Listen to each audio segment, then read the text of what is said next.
Welcome to the second plenary session of the day. I hope you had some great breakout sessions, lots of food for thought in here for sure. My name is Emily Sondorf. I lead on our digital ethics work at Tech UK. Not in the agenda, but that's because we have had a little bit of staff illness, but you have me now. And we have a great panel, so we'll have certainly not enough to talk about and lots of expertise in the room. So for this session, we'll be looking at how we can learn from mistakes and whether learning from those mistakes can help increase trust, public trust in technology. I think we've all heard enough about, or not enough maybe, but we've heard a lot about mistakes that have happened within technology, within the sector, across different sectors, and sometimes that's lead to poor outcomes. And well, I suppose some of the reasons that we're focusing so much on digital ethics is to avoid those types of mistakes in the future and to make sure that technology helps people flourish.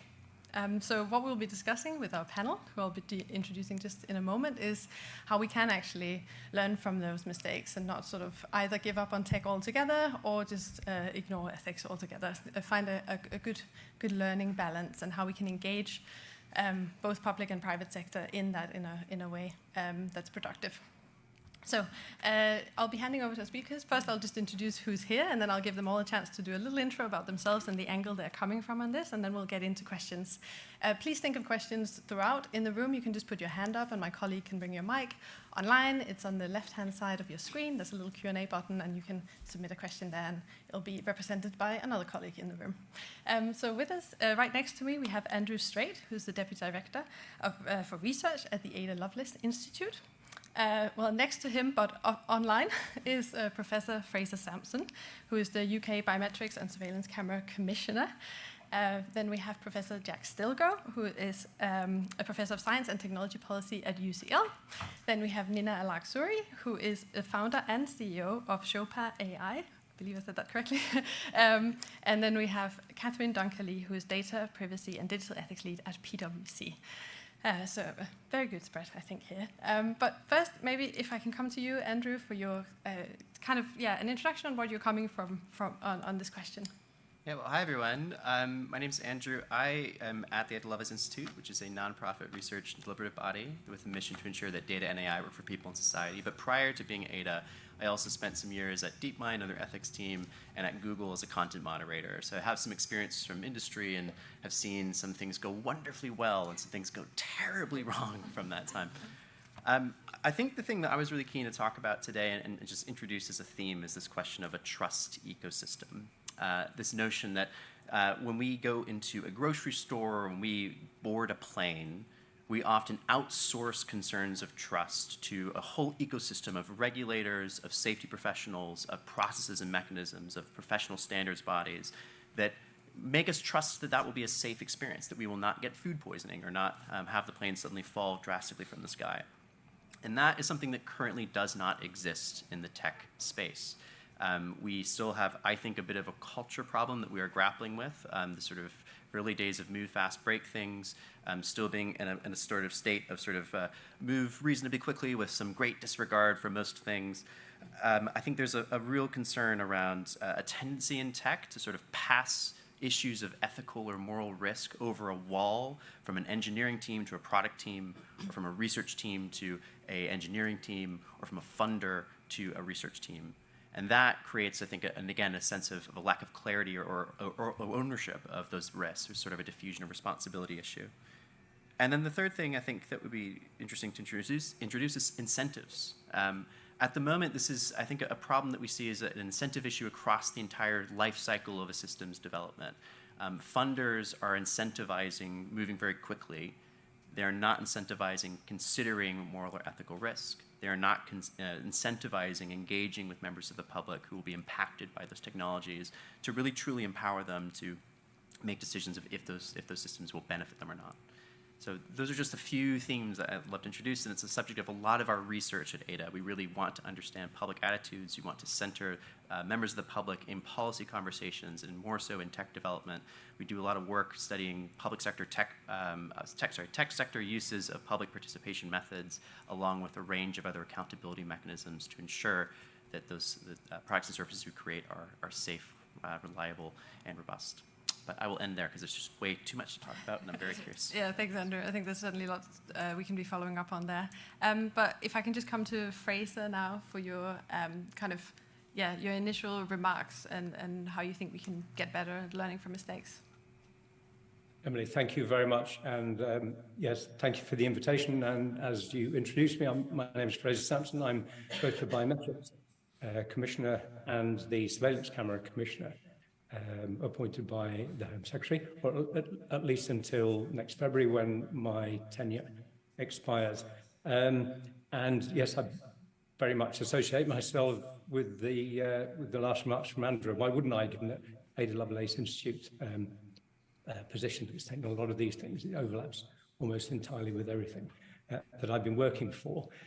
Within this area and my roles, I have seen that biometric surveillance is crying out for ethical leadership.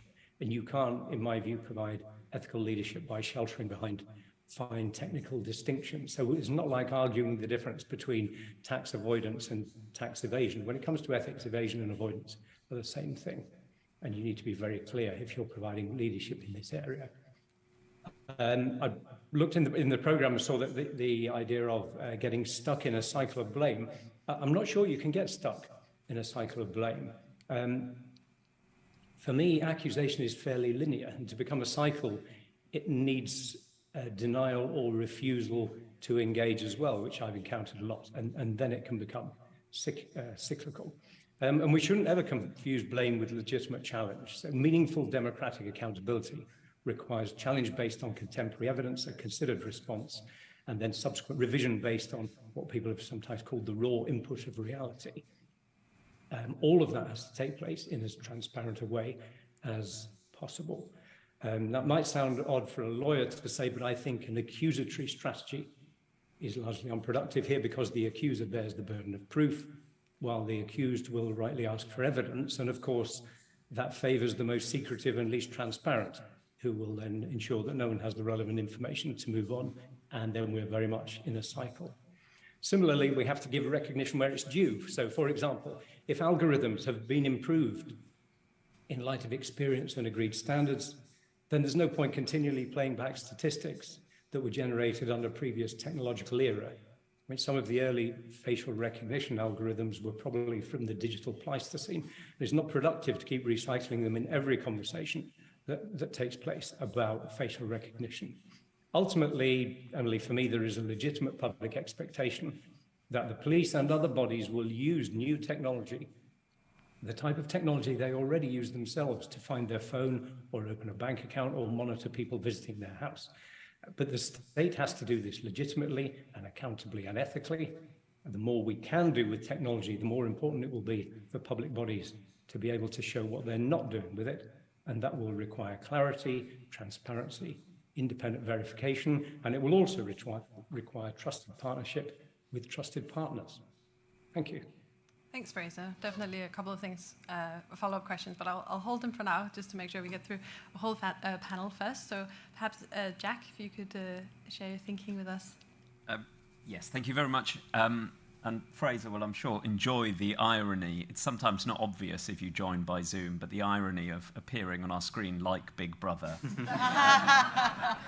is good to see. So I'm a professor of science and technology policy. I've been thinking about responsible innovation for, going on 2 decades now. And I've been working most recently on things to do with policies for self-driving vehicles, including trying to help government think through what a sort of regulatory framework for those technologies might be. But I guess to the essay question today about technologies going wrong and learning from the past, when I got into this game, the issue that innovators certainly were agonizing over was one of agricultural biotechnology. It was the surprise that innovators felt that their excitement about genetically modified crops was not shared widely across society, and that the backlash was far, far bigger than they were expecting, at least in Europe. So I guess there's, it's not I mean, I would say this, right? I'm a social science professor, but to the question of how can we learn from technologies going wrong? I mean, it depends what we mean by going wrong. Are we talking about things blowing up? Are we talking about self-driving vehicles crashing? I can talk about that till the cows come home. Are we talking about technologies where a small group of innovators might be enormously excited about the potential, but actually members of the public just don't want them? So I think about things like Google Glass and the current adverts that we're seeing about virtual reality headsets. Let's see if everybody does get those for Christmas. Are we thinking about technologies where there is an enormous amount of potential, but because the technologies seem to be pointed in the wrong direction or managed badly, there is a backlash that then threatens the development of those technologies? Or are we talking about technologies that are rampantly successful in their own terms, but which create all sorts of problems that then society has to learn how to mitigate? So if we think about a technology like the motor car and all the infrastructures that support that, right? The way that we get locked into particular technological systems, which, if you're trying to sell motor cars, that's great. But if you're a city like London, you are now trying to mitigate the problems that dependence on that technology has created. So it depends what we mean by going wrong. I think there's a really interesting discussion to be had about what the incentives are for various actors to learn from each other's mistakes, to learn from their own mistakes, to acknowledge those publicly. There are some really important discussions to be had about experimenting with technologies in public and whether it is in the interests of innovators to admit when those technologies are not going as expected. And I think there's an important discussion following on from the discussion this morning about what we think we're actually trying to regulate here. So, we heard from the minister this morning the government's approach to regulate the outcomes of artificial intelligence rather than artificial intelligence itself. And I think we need to acknowledge the contradictions between that strapline and his earlier comments about the desire to have a strong governance framework that people can trust in the UK. Yeah, I think we can definitely come back to the question of what it means for something to go wrong. I'm sure other panelists will also have views on that. And then also, learning from it, I suppose there's the regulatory perspective and then also just the organizational ones, businesses, organizations themselves. But let's come to Nina, if you can tell us a bit more about Chopin AI and also, what you think about this, how you guys have been looking at perhaps mistakes made elsewhere and learned from them. Yeah, thanks, Emily. Hi, my name is Nina Alaksuri. I'm the founder CEO of Zopa AI. We are headquartered in Singapore, but working out of 4 continents now.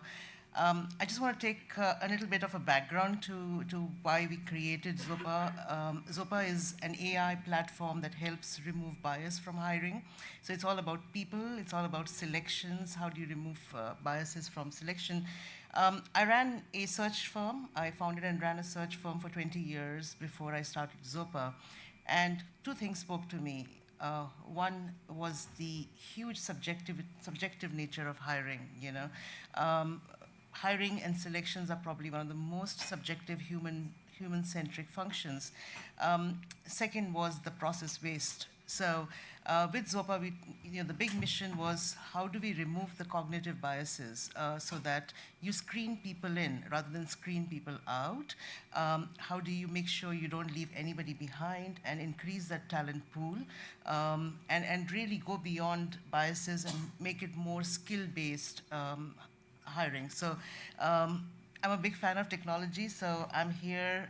Obviously, it's a topic which is very close to, I'm sure, everybody's heart around selections in the university, selections in companies, promotions within organizations. All of these is what kind of gets Zopa excited. So I'm glad to be here. Yeah, that's great. And also in an area like selection, I think we all agree like it's so important to get it right. So we'll come back to you just how you're approaching that. But first, last but not least, Catherine, a little bit about how in your role now and just in your experience, how you're seeing people in tech and learning from mistakes. Of course. So hello everyone, nice to be here. My name is Catherine Dunkerley. I am a data privacy practitioner with 20 years of working in digital, predominantly in digital advertising technology. And I've been co-founding or co-authoring a number of the approaches to digital ethics within the firm based on the extensive experience I've got in this space. We have a lot to learn from the mistakes made in digital advertising over the last 20 years. Certainly there's been a lot of opportunity for improvement, but I think these learnings are going to help shape how we approach things in the future.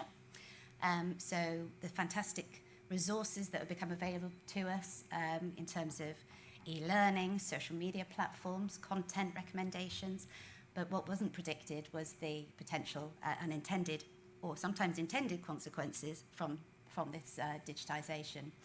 And really I have a huge focus on things like child-appropriate design.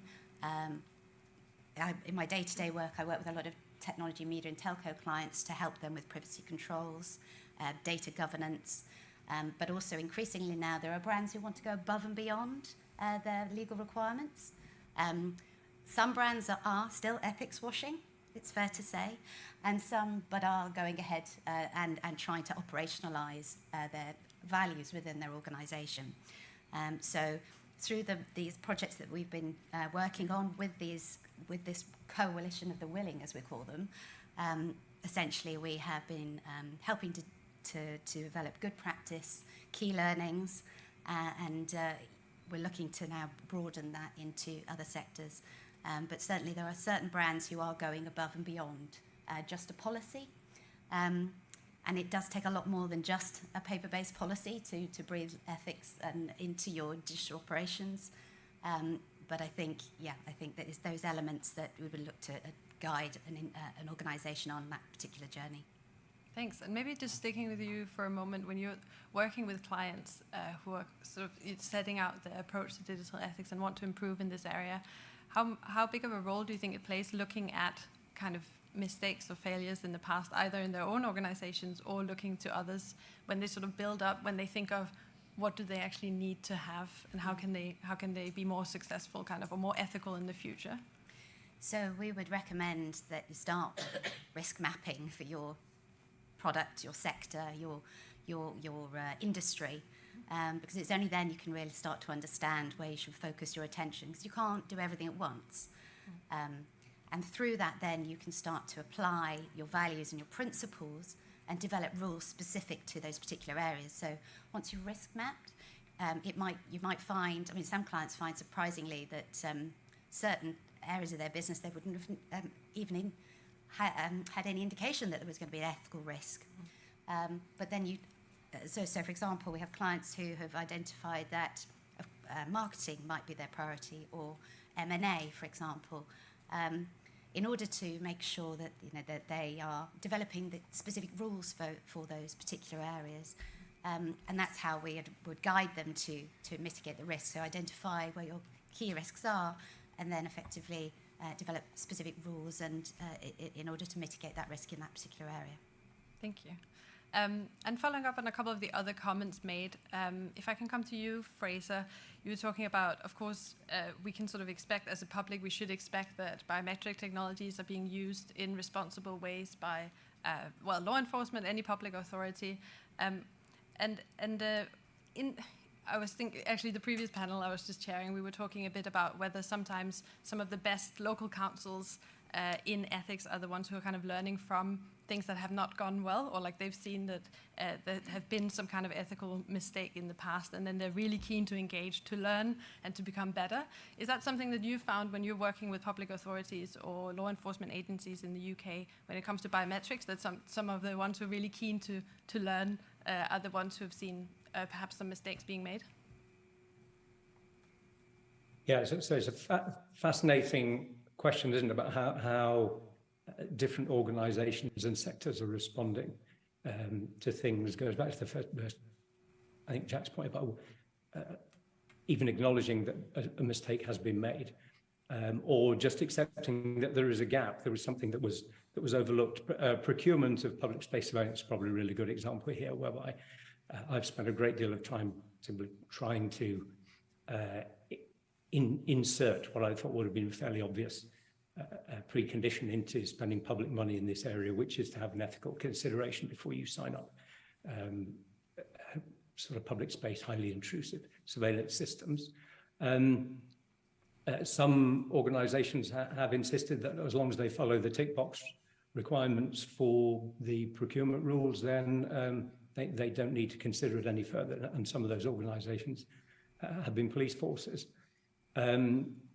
Local authorities, on the other hand, particularly in Scotland, have taken a different view. So I'd make it really clear that even though I live up here, in Scotland, I have no statutory responsibility for the public space surveillance by Scottish councils.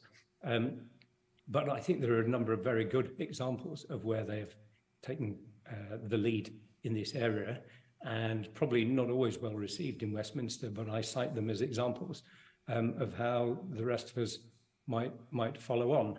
I'm not sure that's entirely borne out within Scottish policing, but again, other than in the area of counter-terrorism and national security, I'm not responsible for them either. But I think it's really important to look at how different manifestations of the state have responded to the area of ethics here in what is an area of increasing intrusiveness in terms of technical capability and increasing awareness and concern in terms of societal expectation. Yeah, thank you. And sticking with that sort of, I guess, the question of how to engage following what one might call like an ethical failure, and whether organizations have whether you've seen, perhaps if I could ask you, Andrew, if you've heard of or seen any kind of examples where an organization has actually responded to a failing in being ethical.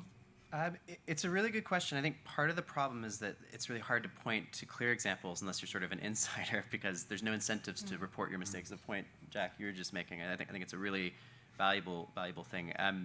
I need to be wary of my NDAs, but there have been instances where internally I have seen processes like a post-mortem of a particular project and its failure, or like a failure to appreciate and assess a risk that was instrumental towards changing process and ensuring that would not occur again. I wish I could be more specific, but I probably would get in trouble.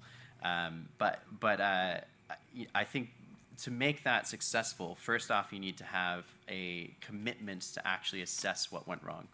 And for that to be protected and for that to be validated and seen as a positive, rewarded thing. I was struck by there's a wonderful survey done of sort of ethical, sort of responsibly professionals that showed that one of the biggest obstacles they faced in terms of their own work was not having any incentives or rewards for actually doing their job.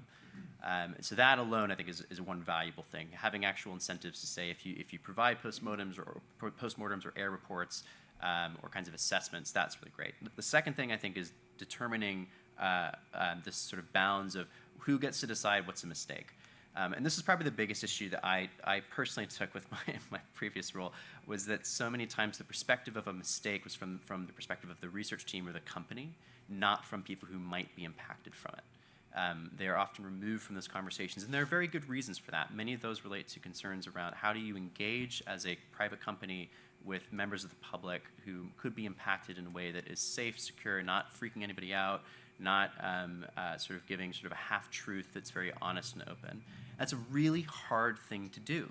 It is really challenging. I think that is, in my opinion, where more work needs to be done to test out these methods and also to culturally create that as a part of the development process. I'll give one excellent example that I can talk about of an instance I saw that worked really well. Google in, I believe, 2018 attempted to launch an eye retinopathy AI system in Thailand. And they did, essentially, what they offered was a tool that could look at a bunch of eye images and with a fairly high degree of accuracy predict and identify sort of potential issues or forms of eye disease.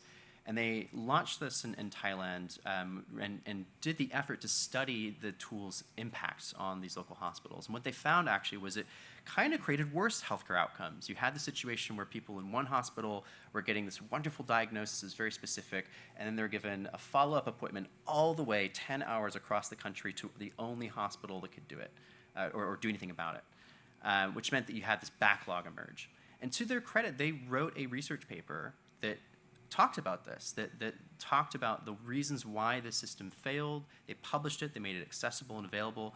It is one of the most wonderful examples of trying to sort of debug or do a postmortem of the impacts and to really center the impacts from the perspective of people who are affected by this tool, and in this case, patients.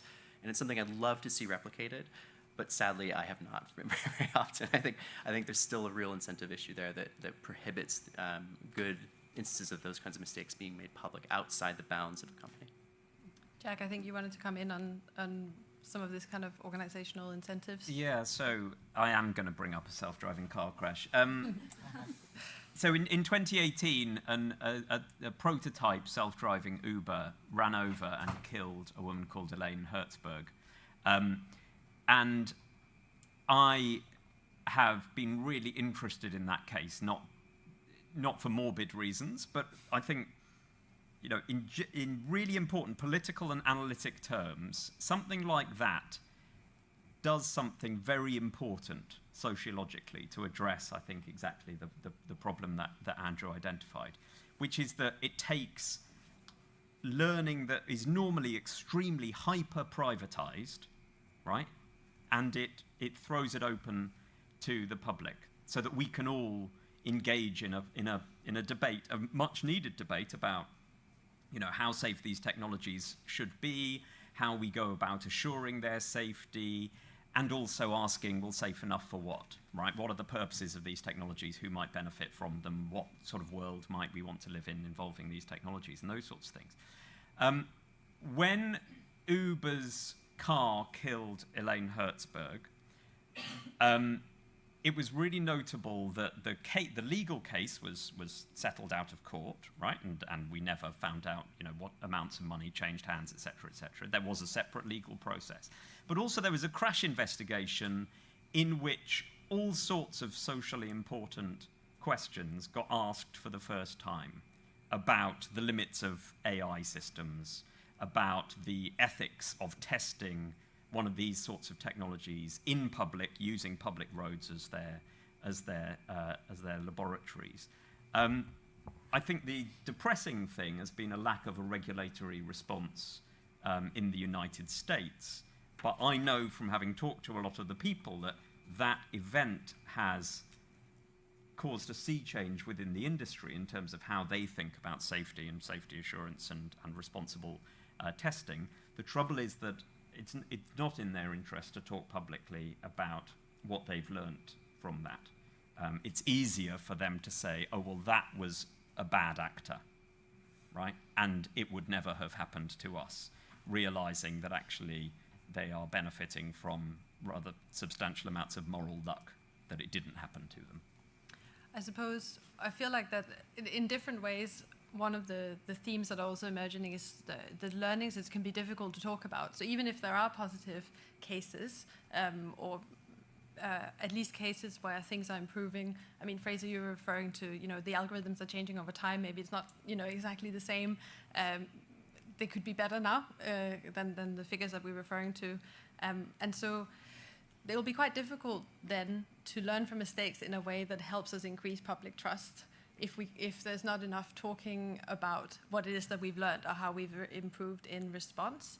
I guess, not to kind of put you on the spot, Nina, but I was thinking, when you're thinking of how your business works and how you use AI for recruitment, do you think it's possible to kind of talk a little bit about, well, we've looked in some areas where it hasn't really worked well, and this is how this is how we're doing it differently, and this is why? Absolutely. I think everybody knows the infamous case of Amazon using algorithms to exclude women from their hiring. So let's take that case, for example. With AI and decision making, a lot is dependent on the quality of data that you use. You need to have extremely large volumes of data so that you mitigate the biases across different locations, different sections of society, genders, and so on. So that is the first thing. Secondly, the data points that you use to create your algorithms are very critical. So it depends a lot on the ethics of the company as well. So coming back to Amazon's case, they build the algorithms around their own data, right? So if you're making a mistake, you're going to continue to make that mistake, right? It brings me to another example. We had a client who wanted to test the algorithms first before buying, and they said that the accuracy of what your AI tells us is very different from what we actually do. Now, who's right and who's wrong, right? Like, so my point is, two months later, we heard that they were sued for hiring a certain ethnic minorities only. They were only hiring a certain section of society. So my point is that for the quality of algorithms, first of all, it needs to be, you need to make sure that the data that you're using is clean and, it's beyond, it doesn't have any biases. Secondly, anything that you are suggesting as a prediction or a suggestion must be explainable, transparent, verifiable, and ethical. We heard Minister Puthucheary speak about Singapore, so I do want to bring it up that we were one of these startups that made it through the governance. We spent a year, they went through the hood, and went through all the algorithms and stuff. But at the end of the day, the companies have to have that moral, every company has their own approach to algorithms, right? Like, so, and it's never the algorithm which is sinister, it's the people who create the algorithms. So there have to be checks and balances on that front, and I think that that kind of can so you can mitigate those negatives to make. So I'm on the other side, right? Like, I'm on the other side that, how do we check the humans, right? Like, so with humans automatically come the human errors, the human biases. And I just want to give a small example. With the search firms, what used to really irk me was that if you send 5 CVs to a client, they'll come back and say none of them are suitable, whereas you thought they were star candidates. Now, it could be for so many other reasons. Maybe they thought that a gender was not suitable in that job, or maybe they thought a particular minority or age, God knows, right? So the point is, so we are trying to solve that problem through technology, so it's the other way around.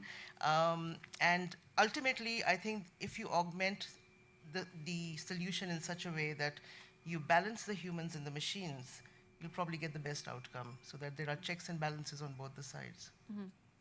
Yeah, and maybe for you, Catherine, as well, when we talk about kind of communicating the checks and balances, or how a service or an AI system has improved over time, is that something that you also work with your clients on, so that they, I suppose, trying to be a bit more transparent about this learning curve?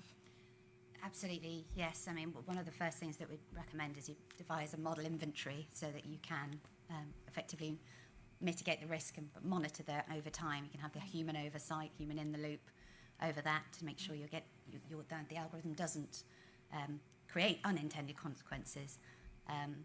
But as well as that, you have the right governance in place. So you have to have a diverse team for oversight to discuss some of the ethical dilemmas which might be coming up through those algorithms, and there can be a broad range of different impacts across HR, as we said, and marketing, procurement, as you mentioned. But absolutely, yes, that human oversight is critical, and increasingly it's going to be a requirement to have, to be able to open your doors. I think it's we're long gone the days of the black box mentality, certainly, and we're finding FS clients are sort of paving the way in this space, but it's the regulation is coming for all, and certainly it's going to be a very interesting couple of years, I think, as we start to really see under the bonnet with some of these technology companies. And in your view, do you think that kind of increasing transparency will have an impact on how the public feels about technology? Or? I think there is I don't know if someone said it earlier, but there is a trust deficit.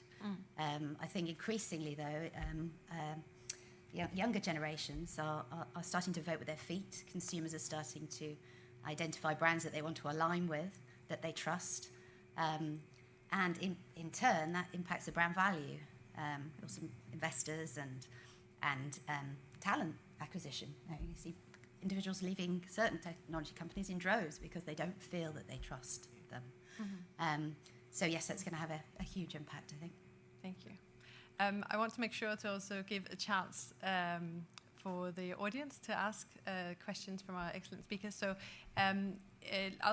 I have a couple of more questions myself as well, but just to make sure that we have time for the audience, I know that one of my colleagues is monitoring online, so please feel free to keep putting some there, and we'll come to them. But perhaps just to start in the room, if there's anyone who has, I think up here at the front we have a couple. If my colleagues with the mic could make it this way, it's a big room, so might just On either end.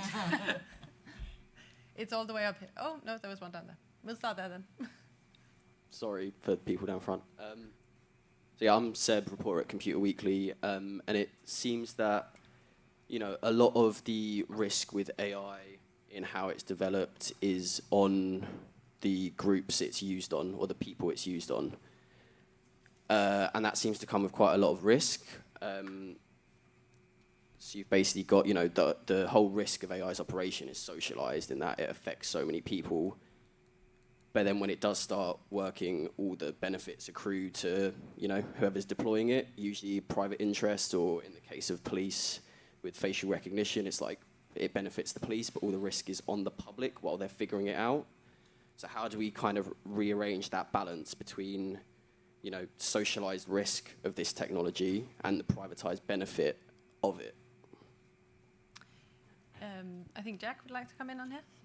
Yeah, so I think it's a really important question. And often when we talk about trust and ethics, we do sort of inherit this very narrow framing of what counts as an ethical issue from, in particular, innovators' own definitions of ethics. And to me, the biggest ethical question around AI, the one that really, really matters and will, I think, define people's relationships of trust, is the question of who benefits from the technology, right? Which it's really easy not to talk about, especially in a discussion among innovators, right? It's easy to talk about data bias because that's a fixable problem, right?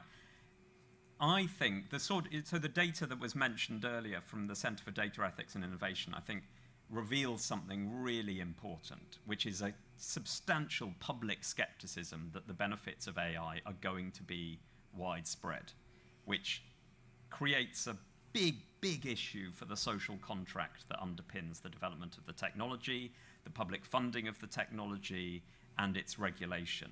And until we have regulators willing to represent the public, a public interest view of what counts as relevant issues, rather than a narrow ethical view of what counts as issues, I think that problem is gonna carry on, and there's a real danger of complacency if companies, I mean, we heard a bit about it this morning, say to themselves, yes, people seem to trust our technology, right?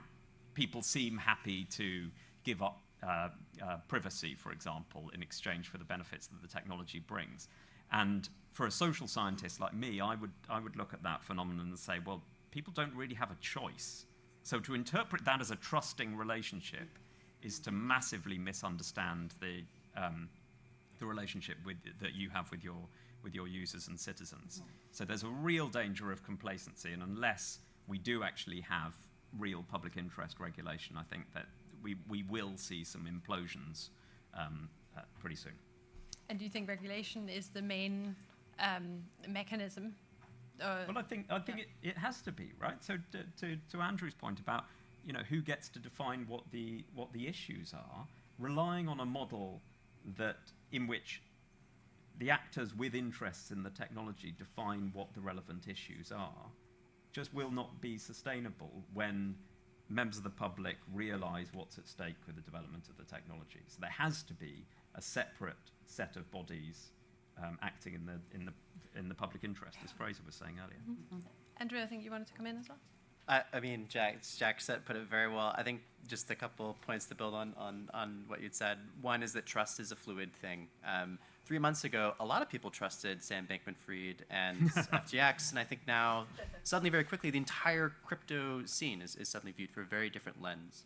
So static surveys of public trust, they are not going to be reliable as a basis for continuous, ongoing process mechanisms and regulation. And I think one other thing, just to say, in our own public survey data, we've found a definitive recurring theme, which is that people want regulation. They want regulation that is not just protecting its harm, but actually ensures that some concept of public benefit occurs back to them, that they are seeing benefit. And that raises a real challenge for how we develop these technologies, which is how do you define and construct what public benefit is. There are some really interesting models for how to do this that I've seen in a few companies. One has been sort of a retrospective evaluation of how your products have been perceived and accrued benefit to different individuals over time. So if you're releasing, for example, a chatbot right now or a chat GPT, there's a lot of hype around this, a lot of inflated expectations. Those will soon reach a sort of trough of disillusionment where we become very aware of their limitations, and then some plateau where actual sort of uses of this will be clear. Doing some kind of retrospective of, are those actually accruing any benefit? Are they creating all kinds of alarming harms? And then applying that as a lesson learned to the next big AI emerging bleeding edge technology, I think is a really valuable thing. Because while I completely agree with Fraser that I don't think we're stuck in a cycle of blame right now with technology, I think we are definitely stuck in a recurring cycle of hype. And that hype is it is absolutely counterproductive to everybody. It is counterproductive to industry because it creates inflated expectations that you are going to create the next world-changing, societally beneficial thing, and that has led to all kinds of existing losses of public trust, as we've seen time and time again. It's not helpful for regulators because they don't know what to regulate or how to regulate these types of technologies. So having a more honest conversation about the limits, the actual potential uses of these technologies, I think is essential, and that goes all the way down to how these are marketed and talked about. My big issue with ChatGPT, we were talking about just briefly beforehand, is not well, there is an issue there about sort of A/B testing members of the public, but my biggest concern is how it is being talked about by those who are developing it. You would think that they have solved general intelligence, and that is a very dangerous thing to say. If you are sort of building products in this space. I guess I'm just curious, if it's in the sense that it's dangerous, what do you think are the kind of most negative consequences that comes from hyping up something like that? Well, I think the biggest one is that it creates inflated expectations of what is a socially beneficial application of this technology. So right now, ChatGPT or DALL-E or other text generation applications, there's not really clear business cases that are sort of practical yet, but we've definitely seen an impact on the creative industry. We've definitely seen an impact on coders whose code was frankly stolen from code databases against their wishes and used to create these products. So that is a really alarming thing. There's also a real concern about inflated expectations. One of the sort of things that's been becoming aware of ChatGPT is it often produces really confident but wrong answers. And so if you are using this to write your essay for your exam or using this to code your next application, and that application is high risk, I would be very concerned. I would be very alarmed if that's occurring, and I would suspect it is. We have no way of knowing that. We don't have any way to monitor if that's occurring right now, and that again gets back to this issue of a lack of any kind of ecosystem for monitoring, assessing these impacts. We don't have that yet. So without it, I think the way in which ChatGPT, to take a specific example, is being released is very irresponsible. I think it is. It's not a good way to have done this. I would have wished they'd done something a bit more staged or done in much more sort of close collaboration with closed testing. But you can see why they did, right? I mean, the incentives are there, and the amount of attention and hype that it attracts, right? It would seem to justify that approach. But I think we need to be honest about what hype is, right? It's attention seeking, it's advertising. It's an attempt to privatize progress, which makes it almost useless as a guide for, any discussion about what we want the world to look like. And another vital regulatory function. I mean, we heard from it in the previous session about Lottie here in London, right? It's what we used to call technology assessment. The ability of others to take hype, to critically analyze it, take it apart, and to say, well, what is this thing going to do for me, and how might we as a society make good choices about which technologies we want and how to fit them into our lives? Yeah, and as I think Andrew was making a point earlier, that would probably be beneficial to everyone, all players in the ecosystem in the end. Want to come to a few more? Oh, we have lots of questions. Start perhaps there closer to the back, the woman in purple. Hello, I'm Raf from EY, and I'm a senior cybersecurity consultant. Thank you so much for your time today. It's a really interesting panel to listen to. A question that just sort of came to mind is, when we were talking about data, is who gets to determine what unbiased data looks like, and is it possible to reach an agreement on a data set which is unbiased? No. Margot? Sorry, can you? Yeah, sorry. We just have I can take initiative. Yeah, but sorry, Nina, I think that would be a good one for you. Actually. Yeah, it's a great question. Again, I mean, when you look at data, there are some very obvious biases, right? Like, so I can talk about what we do. So we took the very core biases, which are very prevalent, which is around age, gender, ethnicity, which city you belong to, you'll be surprised, which football team that you support, all of these can create biases, right? There's affinity bias, there is halo bias, and so on. So what we decided to do was to go completely on a skill-based approach, which is, can you do the job, right? It doesn't matter where you come from, who you are. Can you do the job? Do you have the skills? And if you don't have the skills, do you have adjacent skills? So we use a technology called natural language processing. So it helps you screen people who have the capability to go to that next level, right? Now, I mean, look, technology is constantly evolving. AI is so new. And I just want to kind of also stress upon the fact that it cannot be all or nothing, right? You cannot say that AI is going to hire and fire my people from A to Z without a human. So it has to be carefully augmented with human touch. But we can use them. We can use AI where there are weaknesses that can be plugged in, such as human biases and screening people out, making sure that it helps you include people who you typically would not consider. Just a very obvious example is if you're hiring for an oil and gas company and the person hasn't worked in oil and gas, you might tend to exclude that person. So AI goes beyond those biases and gives you recommendations that you might want to look at. So it helps you kind of include more people rather than exclude them. And does that answer your question? Great, thank you. Yeah, let's come to another question in the audience. I think up here in the front for Sana, perhaps. We have a couple. Yeah. Yeah, we can go to Pete first, and then we'll go to Charlie. Hello, Pete Rye from Cisco. So we actually have quite robust models to help us learn from our own mistakes. But the problem is we can't learn from other people's mistakes because nobody talks about their mistakes. And there's a kind of a limit on transparency, as it were. So we have features that we've withdrawn. We have features, quite a lot of features we've chosen not to implement or not to go live because we don't think they're good enough and we don't think they reflect our values as a company and our employees' values. But it's impossible to talk about those without also talking about our intellectual property, our processes, and our commercial roadmaps. So we can't really, openly share what's happened. There's no particular reason other than those kind of commercial reasons why we can't share it. So, and I don't know how we get over that, because if learning from mistakes is based upon training data, then everybody has a closed set of training data, and it's difficult to see that that'll happen. When we talk about things like the Uber accident and things like that, when really egregious mistakes happen, then I think in the Uber accident, I think NTSB stepped in and did an accident investigation. I know the air industry is like the gold standard in learning from each other's mistakes. But most of the things we self-censor or don't do are much more subtle than that. They're just tiny little features we thought, no, that's not good enough, or no, there's a risk here, or And I just don't understand how we're ever going to break out of the loop of having closed sets of experiences.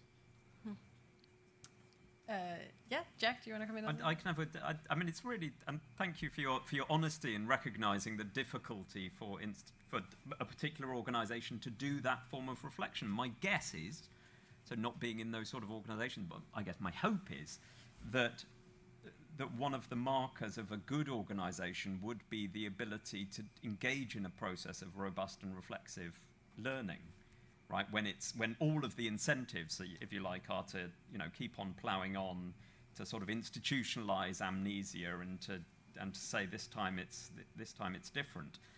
You mentioned the air accident investigation, which is the result of thousands and thousands of cataclysms. Right, and you would hope that you didn't have to go through that process in order to build a robust process of, what we might call social learning, in which everybody is allowed to learn from each other's mistakes. I mean, the NTSB that you mentioned has this wonderful slogan, which is anybody's accident is everybody's accident, right? But building that form of systemic learning is really, really hard. And even, in your organisation, if it's doing it well, my guess is you're still asking yourselves the questions that are convenient for your organisation rather than the questions that society might be interested in, like, well, what if we don't like this technology, or what if we think the alternative is better? So, it's certainly not easy. And this is, again, why, there is a strong case for some sort of top-down regulation. I was wondering, Catherine, if you had any kind of perspective from your background also in digital advertising and sort of, any insights into how ways that we can make it easier to share information from mistakes or from whatever we might want to call it, when we improve things, sharing it with each other? I think recent regulatory activity has started to shine a light on some of particular actors in the digital advertising space. I think that is raising awareness with the general public, and people have become more aware of their individual rights. We've got privacy campaigners who are also leading the charge in lifting the lid on some of these technology companies. So I think certainly there's a lot to be learnt from that. Has it happened quick enough? Possibly not. Are some regulators more active than others? Yes. But I think the ability to really focus on the principle of transparency, I think, would save everybody a lot of time and effort to be open where possible, to really demonstrate that you're living your values and you're not just using it as a marketing tool. You're actually looking to mitigate harms and unintended consequences with the technology that you're developing. Mm-hmm. Yeah, thank you. I think we have a question here at the very, very front, if we come to this. Thank you. I'd like to pick up on something that Andrew talked about, sort of, the marketing hype of, a number of the technologies that are currently being used. I mean, facial recognition, this, that, and the other. But flip that. So maybe give you some context. I'm a crisis management advisor, and most of my work has been in Asia. And by way of example, one of the incidents that I worked on was Foxconn, and people jumping off their roofs through poor working conditions and various other things, which was pretty severe reputational hit for a company that was very much below the radar, and deliberately so. Now, Foxconn's in the news in the last week or so because of the protests against COVID in China, and in its factory in Zhengzhou. Now, the work we were doing was in Shenzhen, where at that time it employed 900,000 people in a huge campus outside Shenzhen. It shifted 600,000 of those into the middle of China and replaced many of those with robots. Okay, So, and where these protests are happening in China, that factory is one of the most automated factories in the world. But they managed to get rid of, probably 300,000 jobs by shifting people from one location to another and replacing them with robots. There's another good example of a global bank, which will remain nameless, which replaced 400 people, quant analysts, with software. And then I think there are other kinds of technologies which are deliberately opaque, and where the companies that both make them and run them try to keep them below sea level as much as possible. And I think a good example of that is RPA, robotic process automation, which is just replacing, swathes of parts of the economy with software. Okay, fair enough. I think it raises some very interesting questions around if you could just around short on time. around ethics and employment, and I wondered if anybody had anything to say about that. Anyone want to come in on ethics and employment? Just to wrap up. I'm happy to start very quickly. So I think, it's an interesting set of examples to use. I suppose it gets back to something around a lack of transparency and engagement of the potential impacts of those decisions beforehand. Like what before these firms kind of made those choices, what did they do any kind of assessment of what the impacts might be on workers? Did they care about that? Is that something that's a priority for them? Or do they see their customer solely as kind of an output? And I think that's something that if, in the UK, we're going through something very similar with Amazon warehouses at the moment. There's been some very fascinating regulatory conversations about how those are run that also touch on this question of how Amazon is construing benefit, impact, and success. And that those are framed entirely through the lens of their objectives, not from the perspective of what might be of interest to their workers, and that is raising tensions with existing European and UK employment law. So I suppose I'm not an expert in employment, but I would just say, to me, that's a great example of where our imagination as developers of these technologies often falls short. Our moral imagination is very limited and is not incentivized to expend to those kinds of lengths. I just want to kind of connect that to the last point that you raised about sort of ways in which you can move forward. How can you share these kinds of mistakes or share that kind of broader societal impact thinking? I think there's one issue is, again, this first mover issue where no individual company wants to be the first one to take that risk. I think that is a great moment for regulation to come in place, to set requirements for more transparency and accountability.